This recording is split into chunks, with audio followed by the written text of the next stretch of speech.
First of all, how dare you ask me this question? Because now I can't stop thinking about it. How fast would a cow have to be flying to be stopped? Okay, so it depends on the ward, right? So if it's an elvish ward, it would have been sung into the armor. If it's a dwarvish ward, it would have been carved into the armor. But wards are designed to stop projectiles after a certain speed from interacting with the individual. That's why they're able to stop bullets. And that's why magically armored beings are able to, for the most part, be bulletproof. Now, it's about energy.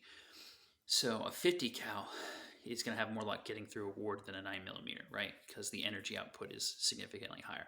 You could get through a similar ward with enough ammo from a 9mm that you could with a 50 cal. You just take more effort.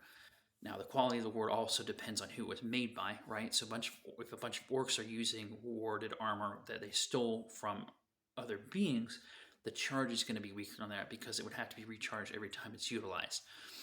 And then arrows have a sort of arrows can sort of counteract wards a lot of times, be more effective because you can put magic in the arrows. It's a whole separate thing. So how fast would a cow have to be flying to be stopped by a ward? Also begs the question of, well, what's the quality of the ward? Because cows are flesh and bone.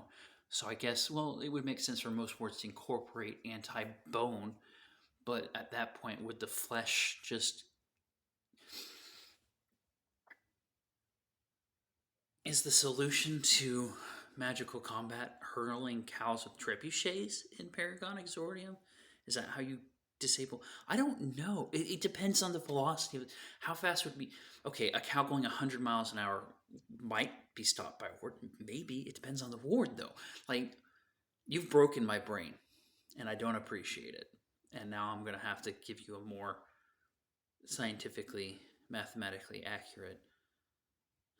Okay, anything above a cow's standard velocity, like the speed at which a cow would normally travel. If it's an average ward that accounts for things like bone being hurled by because so the basis of wards in Paragon Exordium is they were made as a part of arms race, right? So magicians figured out they could just hurl stones through people, and that's way more effective and costs less magical energy, and so it was a really good form of combat. So weapons and armor were made that counter this and made this not really viable in combat because it made combat too quick and too dangerous, which is sort of why guns are less effective in Paragon. I don't... Listen, I'm rambling. My brain is broken. I have had not enough sleep. I don't think I don't know. Look up the average speed of a cow and then add 10 miles on to that, and the average war will stop that. Maybe, I guess, because anything below a certain speed.